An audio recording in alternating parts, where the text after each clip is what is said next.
Okay, so you're gonna start on the Zoom homepage. So it's zoom.us. So when you're on this homepage, on the right-hand side, you're gonna click sign in. When you go to sign in, it's gonna ask for your email and your password. Your computer may already do it for you automatically, or you may need to enter it manually. But once your information is in, just hit sign in. And it's going to take you to your profile. So your profile has your name, it has some information.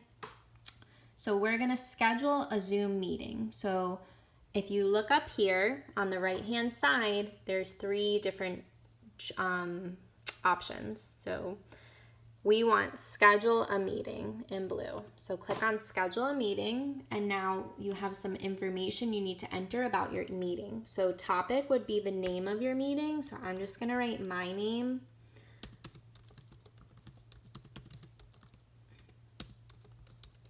Okay. A description is optional. You don't really need to do it, so that's up to you. I usually don't. The most important thing is your day and your time. You need to make sure that you assign the correct day and time for your meeting. So if you click on this calendar, it'll drop down and you can just go through and pick whatever day or time you need to assign that meeting for. Again, if you click on this arrow, you can pick the specific time. And then of course, if you click on this arrow, you can choose AM or PM. So the duration is how long your meeting is supposed to last. Just remember that even if you only set the meeting for an hour, Zoom really shouldn't kick you out after an hour. The Zoom meeting ends when you, as the owner, as the creator of the meeting, decide it ends, and when you cancel out the meeting. So for duration, you can leave it for an hour. You can always add more time, but again, it really shouldn't affect your Zoom conference in any way. This is more just to give the people you're inviting an idea of how long the meeting's gonna be. So you don't have to do anything to that. So I like to leave everything the way Zoom sets it up. So I don't really touch any of this stuff because that's really to customize it. But if you're just trying to set up a basic link, you don't need to worry about any of this. Just once you set that date and time, you can scroll all the way down and just hit save. Okay, so here's my meeting. So now what if I want to take my meeting link and send it to a student?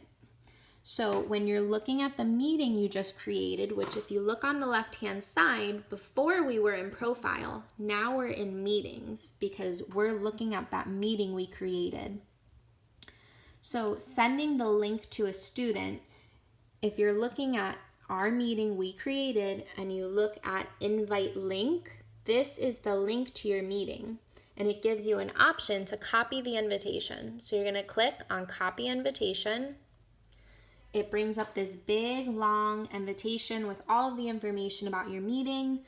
At the bottom, there's a blue button that says copy meeting invitation. So you're gonna copy that meeting invitation and it says copied to clipboard. So that's your non-seeable clipboard on your computer that now has this information. So even though you can't see anything right now, I promise it's been copied. So now you have a few options. You can email the link, you can put the link in Canvas. I'll quickly show you what I mean by that, but I'm not going to do a whole tutorial on how to do that. We can always do another video about that, or we can talk about that after. So say I wanted to send this link to somebody in Outlook. So I would go to my Outlook. I would click on new message, like any message you would send. I would pick who I'm sending it to. I might put Zoom link in the subject, and then here I'm gonna paste that link. So however you choose to paste is, everyone does it differently. You can go to the top and go to edit and paste. So now that I did that, there's all of that meeting information, and I can hit send and send it to whoever's participating. Or maybe you want to put it in Canvas, which is also an option. So you can put it in assignments. You can click on an assignment or create new assignment. You can put the title like Zoom link, and then same thing we just did, edit, paste. And there's that information again, so your students can access it in either place. So again, I just wanted to show you your options, and we can always do a video or talk about how to actually do all of those steps I just did. So now that we have that meeting link that we created, we can exit out of here. So now let's pretend it's the day of your Zoom and you're wondering, well, how do I get to that Zoom link? So you want to get to your Zoom homepage and you want to click on My Account.